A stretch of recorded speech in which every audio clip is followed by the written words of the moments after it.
Hello guys, welcome back to the channel. So today we've got another chapter in the Indiana fever drama. And I already know some of y'all are asking, where is all this drama coming from now? Well, today was press conference day, and I think a lot of people completely missed what Aliyah Boston had to say. Aliyah Boston didn't waste any time addressing the issues surrounding this team, and honestly, I think some of her comments were directed at more than just the players.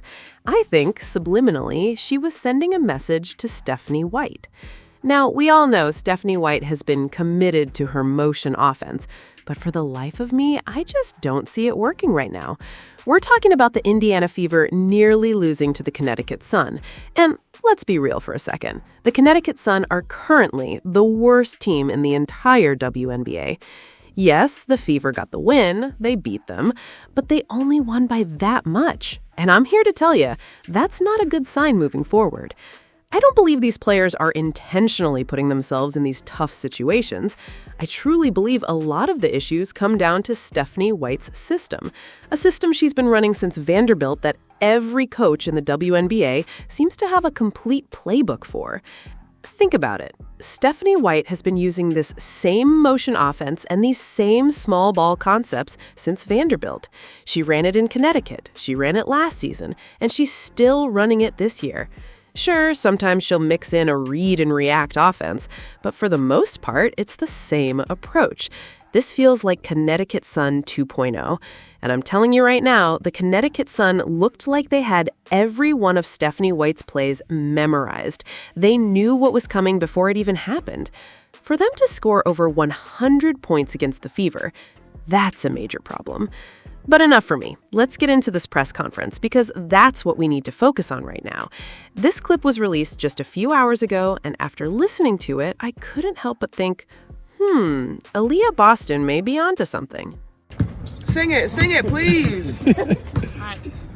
Aliyah, based off how these last games have gone, how would you assess the ability to close games, but also maybe not putting yourself in that situation? Yeah, I think we're still working on that part, not putting ourselves in that situation, but I'm super proud of us. I mean, closing games, it doesn't always have to be pretty.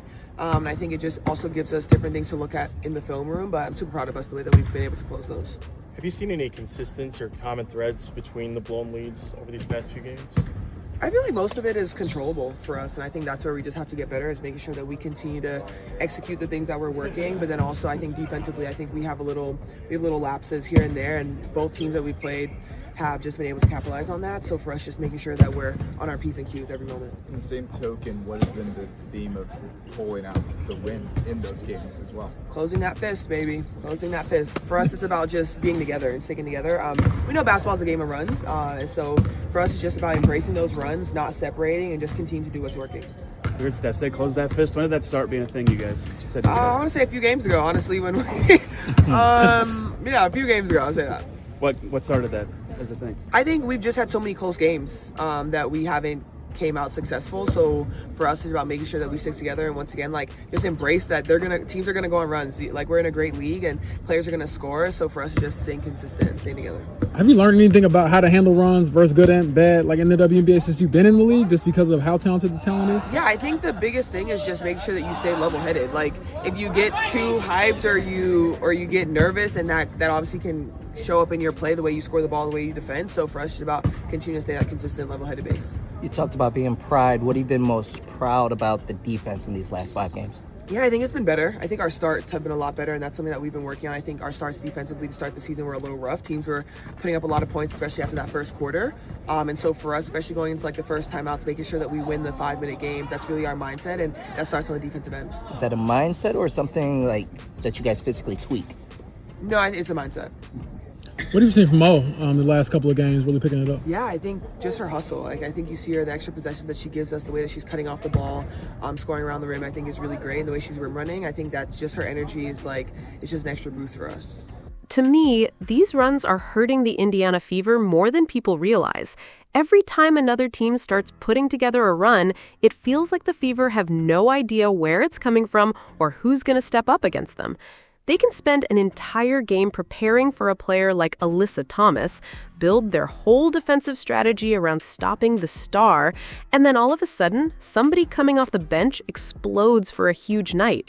And that's why I keep coming back to Stephanie White's defense. Look, Stephanie White is supposed to be one of the best defensive coaches in the WNBA. That's part of her reputation. But when you watch these games closely, you start to notice a pattern. The Fever seem locked in on the superstar players and the starting lineups. They know the scouting report on the big names. But somehow, it's always a role player, a reserve, or a no-name bench player who ends up changing the game and hurting them the most. We've seen it happen too many times for it to be a coincidence.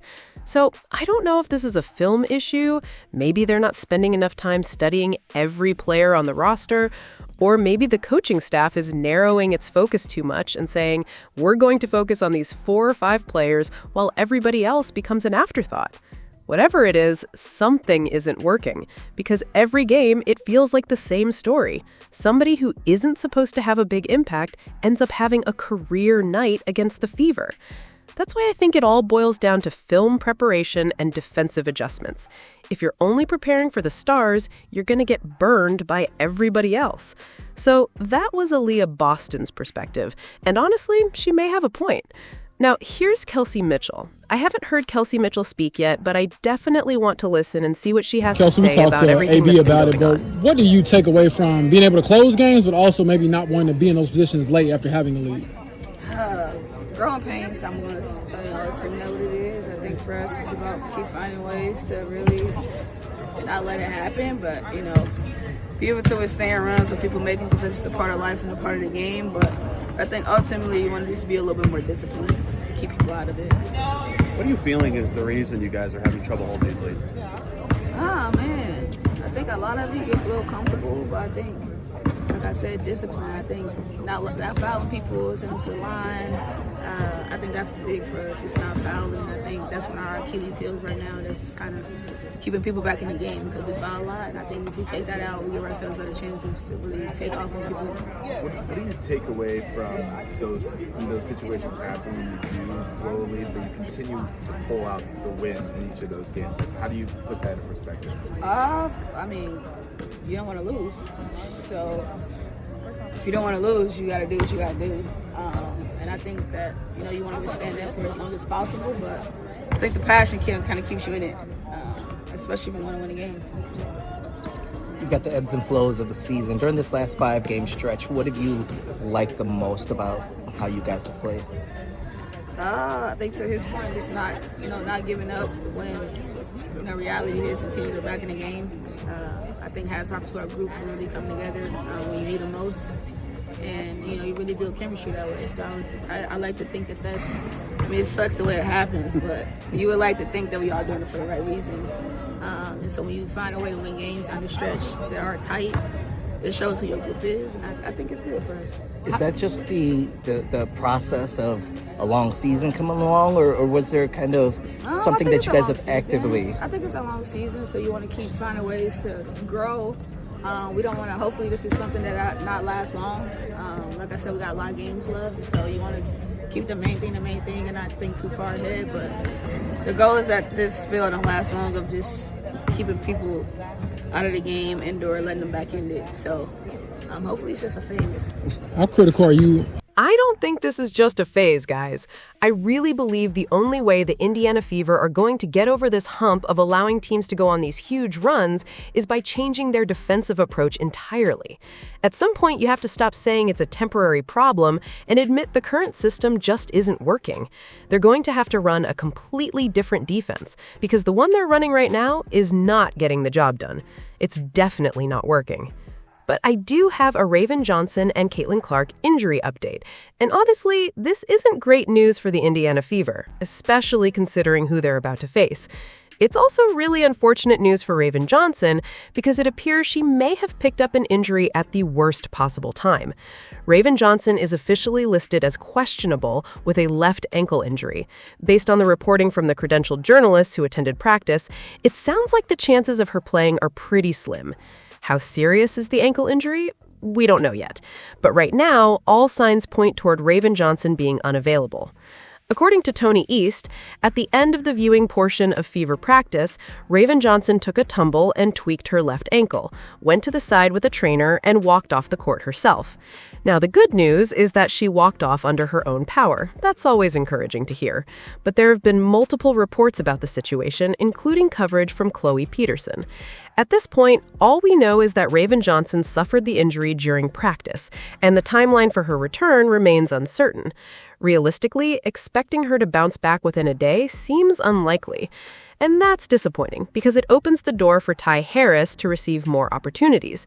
Personally, based on what we've seen so far, I don't feel like Ty Harris has earned those extra minutes over Raven Johnson. Still, availability matters, and if Raven Johnson can't go, those opportunities have to go somewhere. As Chloe Peterson reported for IndyStar, Raven Johnson is uncertain due to a left ankle injury sustained during team practice, while teammate Caitlin Clark remains listed as probable. At this point, Caitlin Clark being listed as probable almost feels permanent. Johnson appeared on the injury report after twisting her ankle during the media viewing portion of Monday's practice.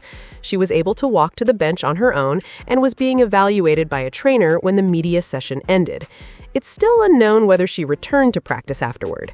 But let's be honest, if she's questionable with an ankle sprain, even a minor one, I don't see the Indiana Fever rushing her back. This organization has been incredibly cautious with injuries all season long.